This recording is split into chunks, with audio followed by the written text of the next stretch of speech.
Welcome to the New Books Network.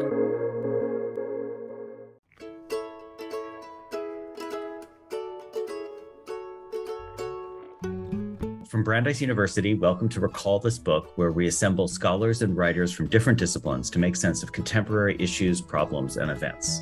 Let's start today with a riddle game. You follow them unthinkingly, which may mean the time that you think about them is when you want to break them. They seem to mean something far different for other people than they do for you, and yet when you come to say why, it's a challenge.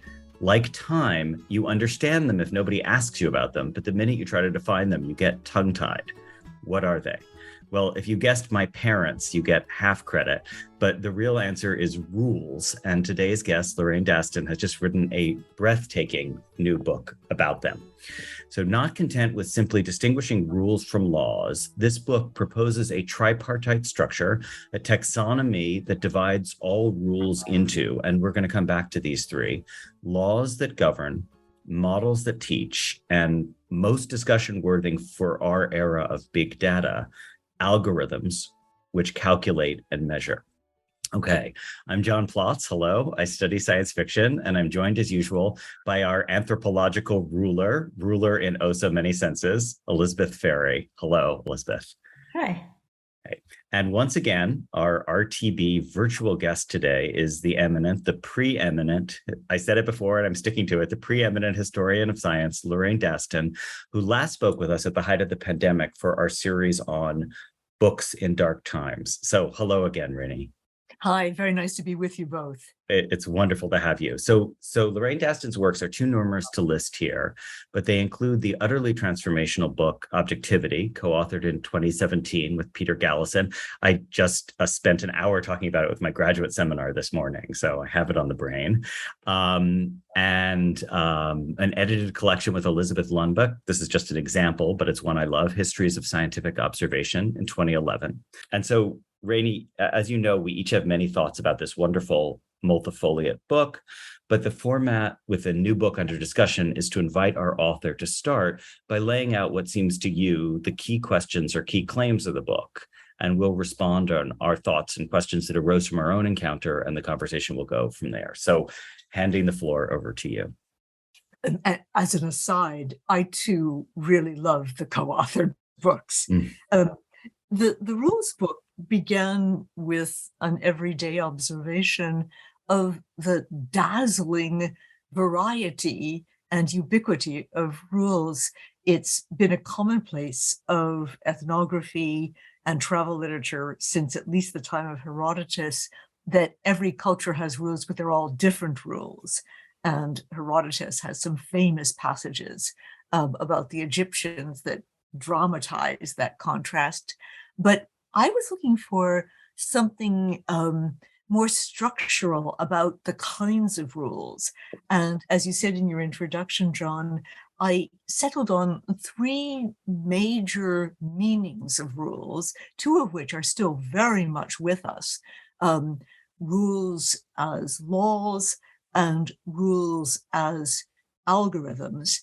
And a third meaning, which was predominant for most of the term's history, at least in the Western tradition, until the end of the 18th century, namely rules as models.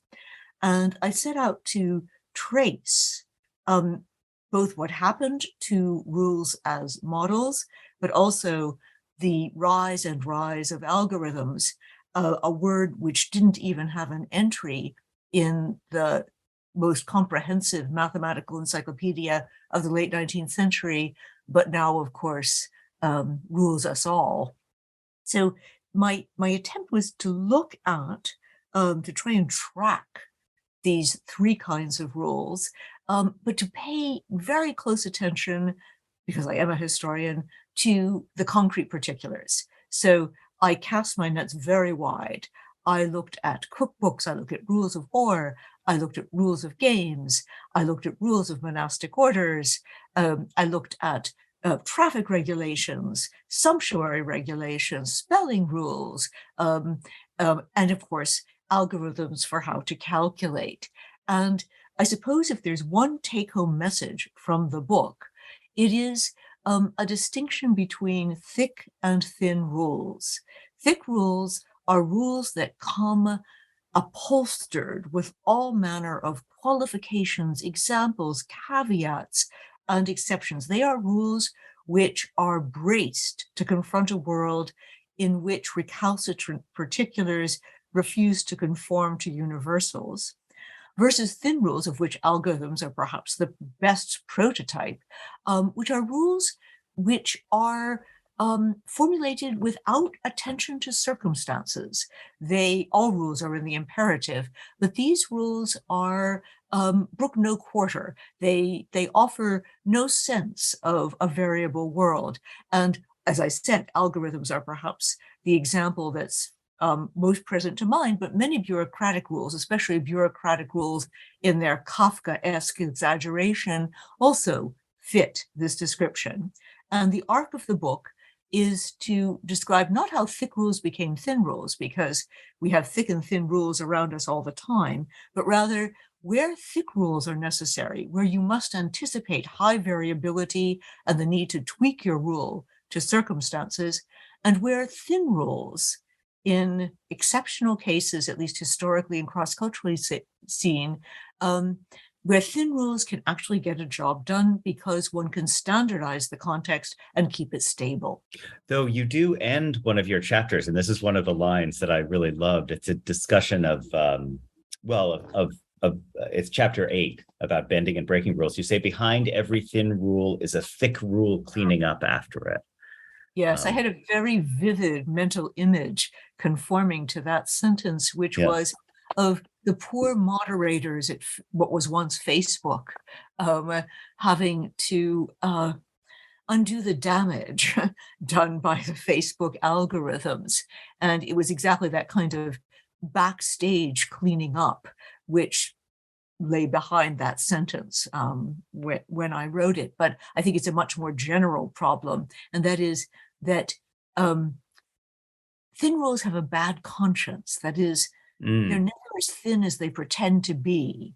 And we're always applying them with a kind of mauvaise foi, because anyone, for example, anyone who teaches, and all of us who teach, are always confronted with students who have special circumstances, special needs, and are asked whether or not the rules can somehow, if not be bent or broken, be contoured to that case. That is, we're all casuists at heart, and we're casuists at heart pretending to administer thin rules. So there's always a sense of subterranean thick rules behind the thin rules that we are allegedly enforcing or obeying.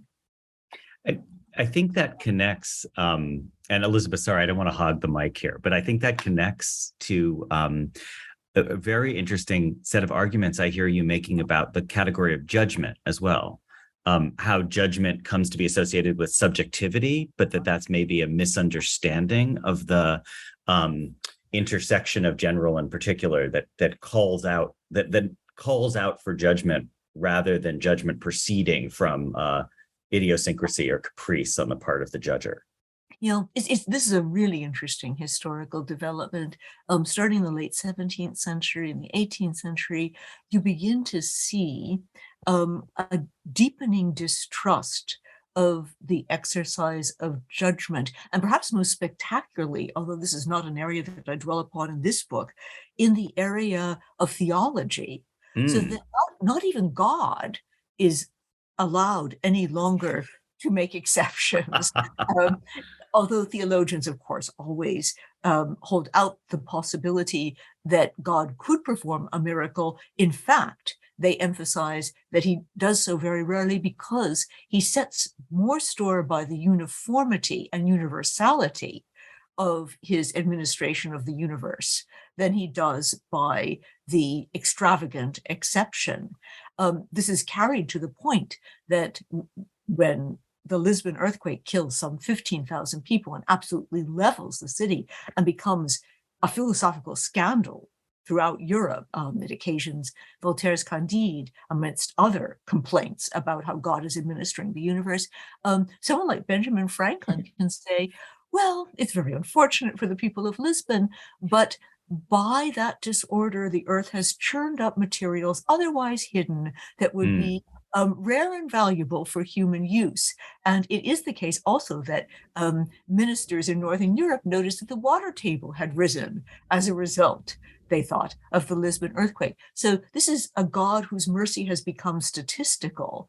This is no longer the God who attends, not of Sparrow Falls, but God attends. So even in that realm, even God's judgment is seen as increasingly rule-bound and increasingly not susceptible to deviations, even in a very good cause.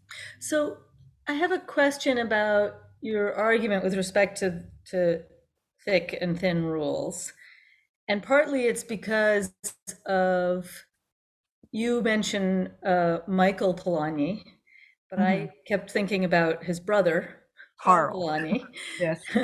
And particularly the idea of embeddedness that Polanyi talks about, which is a kind of thickness, right? I mean, he's talking about it with respect to markets and the ways in which things that that economists conceptualize as the laws of the market exist within a kind of formal universe that at least makes the claim to be disembedded, right?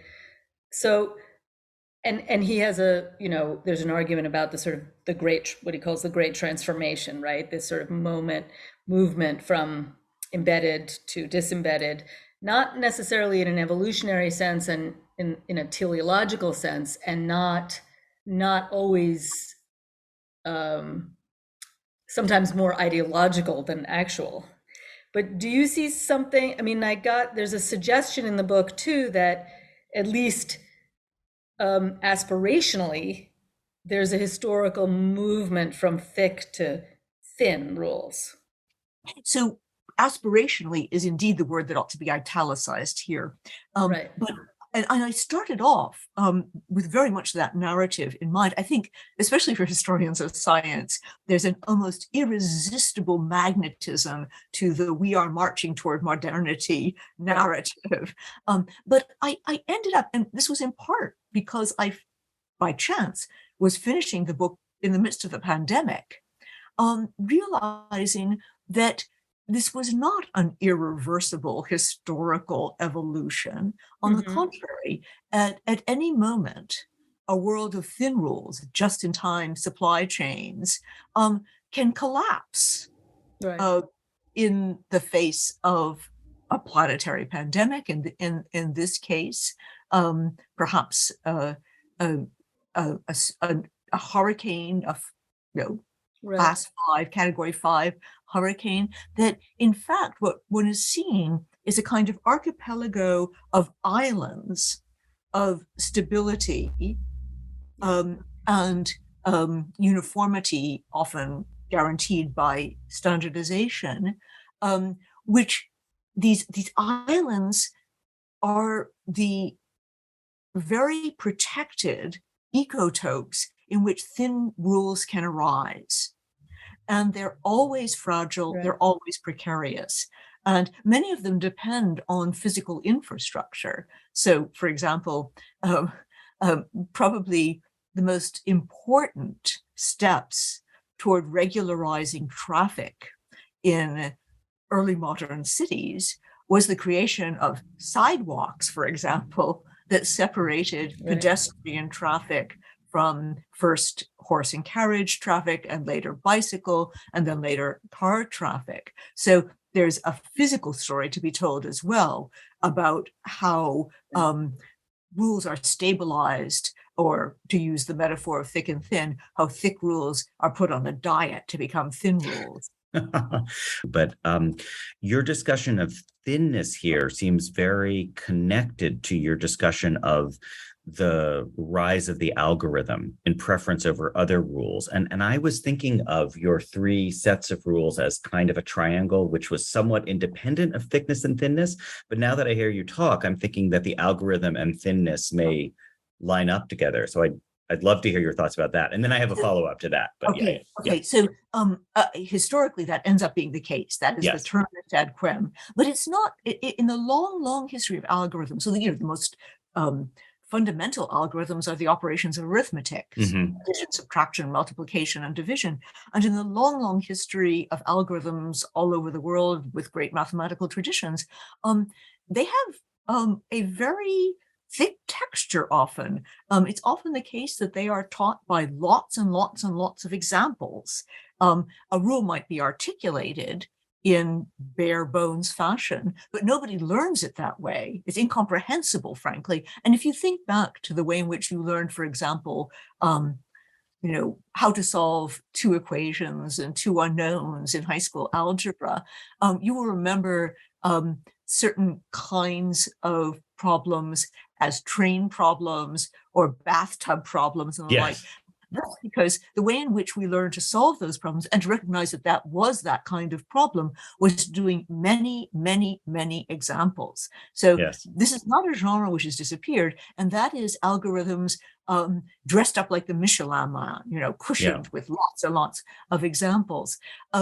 It's only when calculation starts to become mechanical in the mid-19th century that you begin to get what seems to be an unbreakable association between thin rules, algorithms, and rigidity, because the faculty of judgment which is needed to tweak a thick rule or a thin rule to fit circumstances is not accessible to either the machine with levers and cranks, which is computing actuarial tables or astronomical tables, or later to the electronic computer. So Rainey, that leads in so nicely. Thank you very much to my second question, which was to ask about the relationship of this book to the argument that you put forth in Objectivity, but elsewhere as well, about the rise of epistemic virtues. And as a 19th century person, it makes sense that I would focus on this. But, as I was discussing with my students today, you have an argument about the preference for objectivity over reasoned judgment as a kind of norm of scientific certainty in the 19th century. And I'm wondering, so is your argument here, does it effectively contain that objectivity argument within it? Or how do you see them? It's certainly very much shaped by the many, many, many discussions that Peter Gallison and I had about mechanical objectivity and its procedural quality. Absolutely. And I suppose what's missing from both Objectivity and from this book is an account of the negative associations of the arbitrary. So, the root of arbitrary is simply an act of will, and its associations are, if anything, quite positive, really, up until about the 16th and 17th century. And it starts to take on a distinct odor of whim and caprice, often cruel whim and caprice, in the political theory of the 17th century. So John Locke, writing in the Second Treatise on Government, can think of nothing more intolerable than to be subject to the arbitrary will of another, arbitrary will being somewhat repetitive, because arbitrary is always about the exercise of will. But the ipso facto assumption is that all exercise of will as an act of will is somehow unjustified, excessive, and a form of an unacceptable exercise of power, in the most extreme case of master over slave. So can I ask, this is maybe asking you to do my own homework for me since it's about aesthetics, but there is a story that we tell on the aesthetic side about the rise of discourses that prize subjectivity in the 19th century. Like Romanticism would be the most straightforward example. But, I teach Victorian novels and, the notion of women coming into a form of consciousness which is defined by having capacity to act on their own. And that, I take the point about the arbitrary or the capricious, but there is a prizing of the space of the interior. How does that fit into this? Is that a backflow or an anomaly or? I don't think it's an anomaly. I think that what's created often, I think, on a very gendered pattern, Yeah. is a kind of yin yang of Mm. objectivity and subjectivity. You see this explicitly amongst the scientists. Those are the texts that I Yeah. best, in which someone like Claude Bernard, the great 19th century French experimental physiologist, says, art is subjective, science is objective. So it's a dividing of the territory between them. And in the context of literature, especially romantic literature, the arbitrary is never judgment, actually, but the arbitrary blurs into the spontaneous. Mm-hmm. And indeed into the exercise of free will. And since it's in counterpoint with scientific naturalist doctrines of determinism, the only way actually to exercise free will is for it to erupt like a volcano with no apparent change of causation leading up to it. I mean, really, this is for people who haven't read the book. You have an argument about the rise of the algorithm, which, like, as in your case of the laws of arithmetic, you're saying predates the current fancy pants technology that we have. But what is your chicken and egg thought about how the technologies, like, are the technologies in a forcing bed because people come to prize algorithms more, or do the technologies come along and make algorithms more attractive, and therefore the thinking of the culture tends more towards the algorithmic? The algorithm as a definition of a rule is number 3 or 4 usually in dictionary definitions well through the 19th century.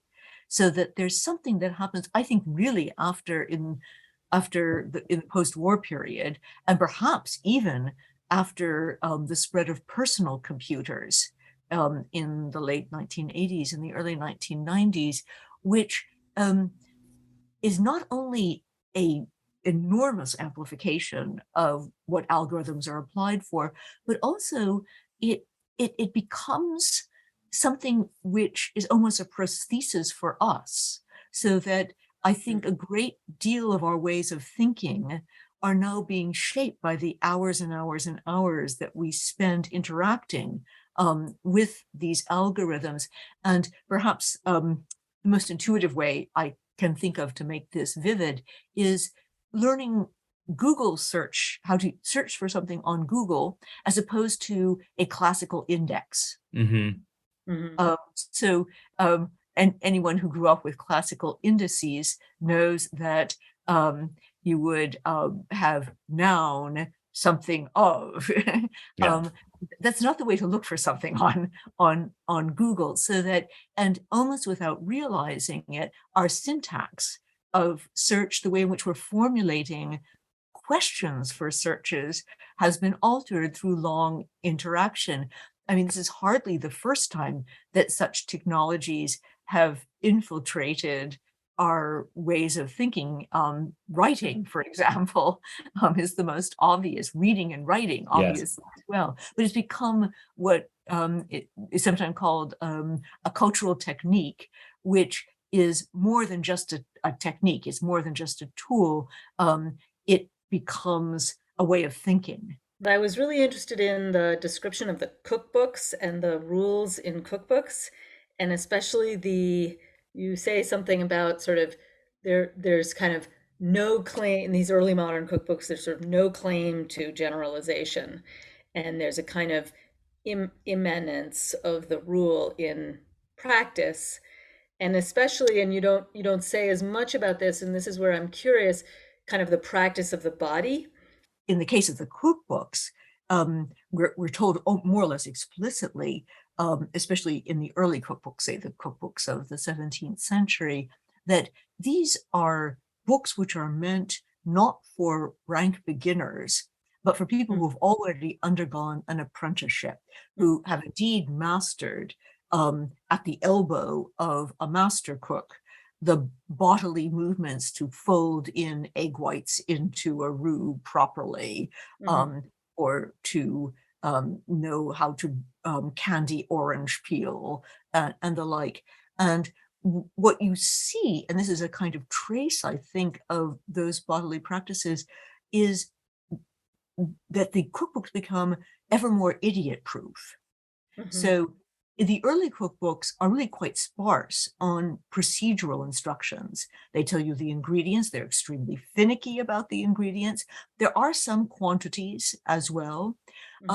Whereas the cookbooks, which are addressed to a broader and broader audience, quite explicitly, and in opposition to the cookbooks meant for the apprentice who wants to become a master, those cookbooks tell you things like, not only should you, if you're making a boiled pudding, stir the pot every now and again to make sure the bag containing the ingredients does not stick to the bottom.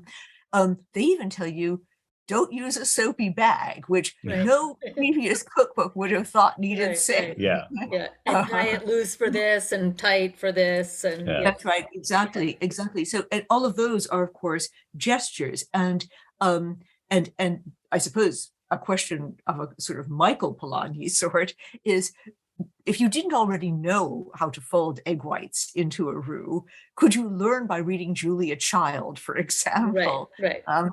And I suspect not. And that returns to the questions about models, which is, I suspect that what's going on is a very much as in the earlier annals of roux following, is a simultaneous implicit and explicit crystallization of rules.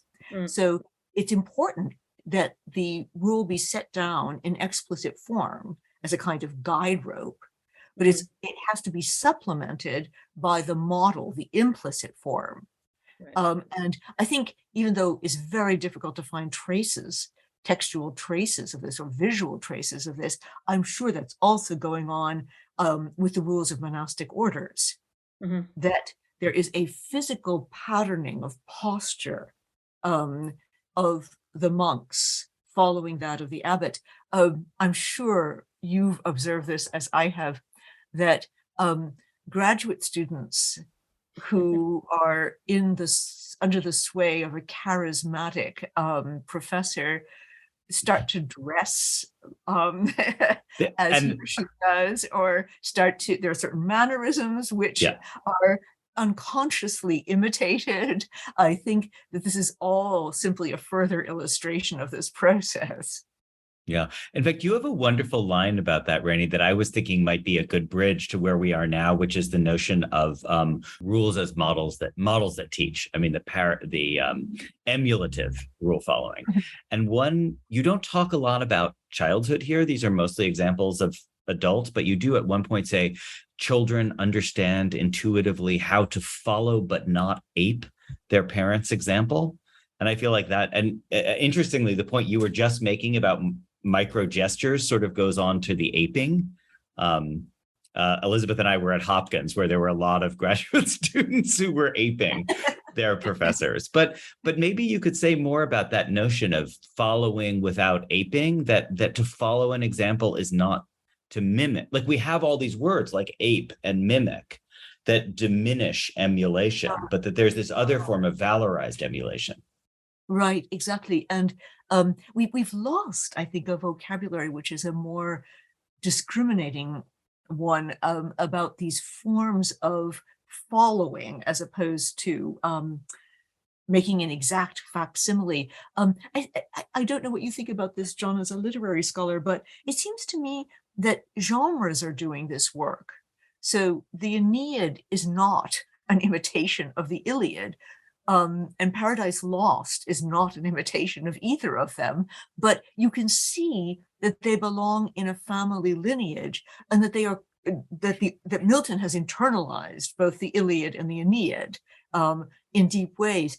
I don't know very much about this, but I've read really fascinating work by the philosopher Arnold Davidson on musical improvisation, which strikes me also as, in a different medium, very similar, in which there are recognizable themes, but then there are there's an enlargement of the possibilities without losing the motif of the original theme and variations of one kind or another. And I don't know about, this is completely amateurish, but in watching children, I see something very similar going on.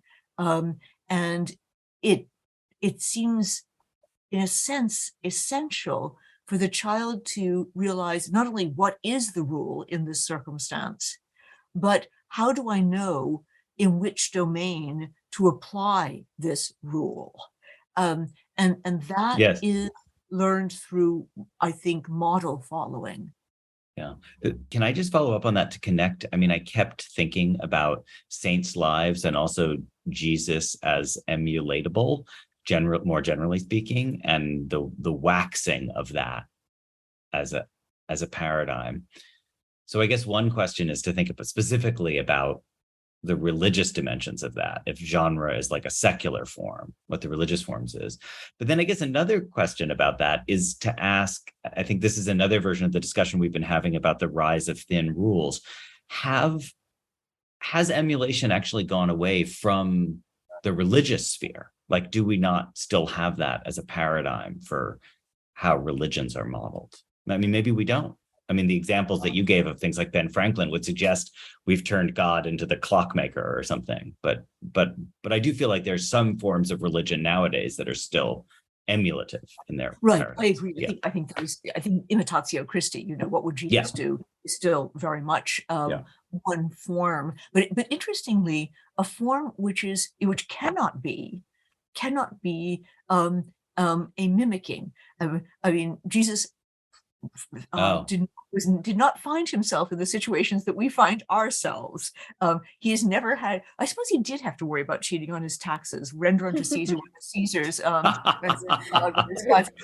but I assume that there are lots of modern dilemmas of the sort that people write into the New York Times ethicist about that Jesus never encountered in first century CE Galilee, and that therefore what we are doing is exactly this kind of emulatory model following, which is we are extrapolating somehow a model in our heads and imagining mutatis mutandis, what would be the way to behave here.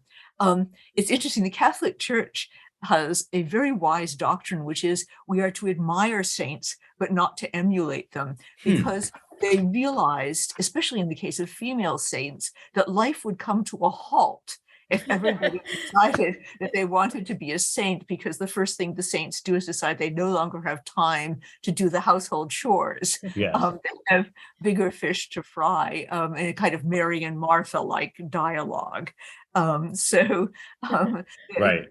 Certain limits were put to how you should use the saints vitae. Right. Well, it is what would Jesus do, not what did Jesus do.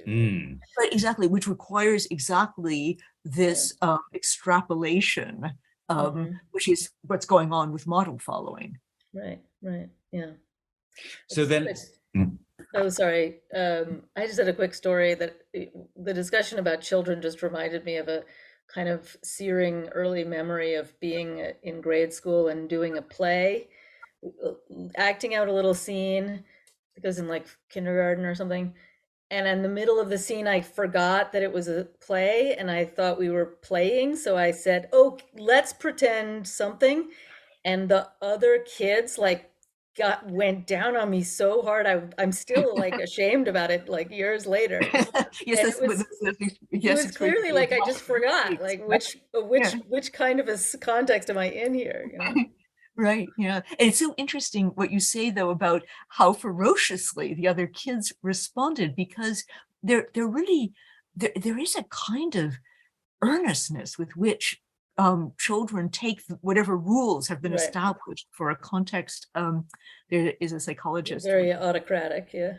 Exactly. Very interesting work by Michael Tomasello, a developmental psychologist who has looked at what happens with children, and they're quite savage, when they see violations of rules, unless they are told in the make-believe scenario they are asked to judge that the child is a newcomer and doesn't know the rules yet. Are capable of moderating their disapproval. So Oh man, in another version of this conversation, which I think, alas, we're probably turning towards the final sections of it now, but we could pursue the Huizinga Homo Ludens, that Right. notion Yeah. of demarcated spaces, because it is, yeah.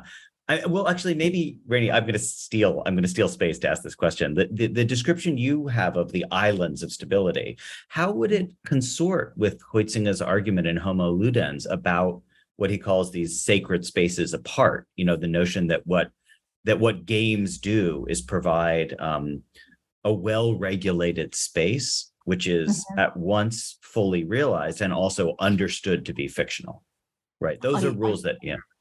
Yeah, I mean, that book is a brilliant book. It's one of my favorite books of all time. But and I absolutely agree that the game is in some ways the prototype of these islands of stability and uniformity I'm talking about. They are the enclosure of a protected world amidst all of the untidiness and disorder and unpredictability of the real world. Yeah. That's incredibly helpful because I remember Huizinga makes this crucial distinction between a cheat and a spoil sport. He says a cheat is somebody who's consonant with the rules of the game. Like, you can understand wanting to get an extra point, but the spoil sport is the person who walks across the lines without admitting that they're lines. And that's much more an existential threat. Right. No, the spoil sport is the anarchist. Yeah. Absolutely. The nihilist. So I think this is a great moment then to turn to this final section called Recallable Books, where each of us names at least one older book. Could be ancient, but could just be 20th century. In fact, even 21st century books have been named that those who enjoyed this conversation might enjoy. So can I ask you to give us a recallable book? Okay, so I said I had two. Yes. One of them, The Rules of Saint Benedict, which is the 6th century set of precepts for how to run a monastic order, and which is still being followed in monastic communities, in Arizona, in Monte Cassino, in Italy, and it's prototypical of these thick rules. And the other is The Joy of Cooking, which is the archetypal idiot-proof cookbook with which many of us grew up. Oh, that's fantastic. Thanks. Amazing. I'm writing about the Canticle for Leibowitz, which is a post-nuclear apocalyptic novel by, and I don't know if you know this, but Walter Miller himself was involved in the bombing of Monte Cassino. And so he then imagines a Benedictine monastery in Arizona, in fact, where even the nuclear apocalypse could be survived. But there's some kind of compensatory logic vis-a-vis Benedictines specifically. So, yeah. No, I didn't know he had been involved in that. Yeah. Elizabeth, do you have a? Yeah. So I love the you picked The Joy of Cooking, and especially because it's from following the rules that the joy emerges, right? So it sort of perfectly captures this kind of interplay of creativity and delightful chaos and rules. So as usual, I've changed my mind in the middle of our conversation, and now I want to suggest Georges Perec, A User's Manual, which is a novel of 100 chapters, in which each chapter is a room in a large Parisian apartment house that the concierge is carefully going through, and Perec was a member of I believe it's called the Oulipo movement, which is a movement that of writing that imposes definitely arbitrary rules, or at least in some sense arbitrary, although there is some lack of arbitrariness is usually imminent. But that sort of sense of this kind of seeming rigidity and formula that kind of opens out. Each room is this sort of perfect little world of particularity that's existing within this rule. So that's my suggestion. That's great. And Rainey, this sort of this follows off your answer about the power of caprice and also the gendered nature of subjectivity in the 19th century, but it also relates, I thought, to your wonderful point about genre, and the way that genres contain emulation without imitation. And so it's Dostoevsky's Notes from Underground. And specifically, I'm thinking of the moment where this sort of unnamed narrator, who is basically just kind of, I would say soliloquize, but I think ranting might be a better word. He's sort of ranting at us, his imagined reasonable listeners. And he says, but damn it, gentlemen, sometimes 2 + 2 = 5 is a nice thing as well. So I think that it really gets at your point of like how we valorize, to valorize the will in contradistinction to the rule. And and I think there's genre stories there too of what Dostoevsky is sort of pushing back against, or both pushing against and building on, I suppose, in terms of prior genres. So, wow, that's a wonderful set of recalled books. Thank you so much. I gotta go grab my copy of Joy of Cooking right now. So Rainey, this has been a real pleasure. So on behalf of Elizabeth and on our listeners, thanks for taking the time to beam in. It was delightful to talk with both of you. It was great fun. Thank you. Great. And so if you have enjoyed this conversation, dear listeners, please check out the Recall This Book archives at our website, including Rainey's earlier appearance during the pandemic in the Books in Dark Times series. And thank you all for listening. Recall This Book was founded by Elizabeth Ferry and me, John Plotz. It is sponsored by Brandeis and the Mandel Humanities Center. Sound editing is by Naomi Cohen, website design and social media by Miranda Puri of the English department. We're eager to hear your comments, criticisms, and thoughts. If you liked what you hear, please subscribe, rate, and review us on Apple Podcasts or wherever you get your podcasts. From all of us here at RTB, thanks for listening.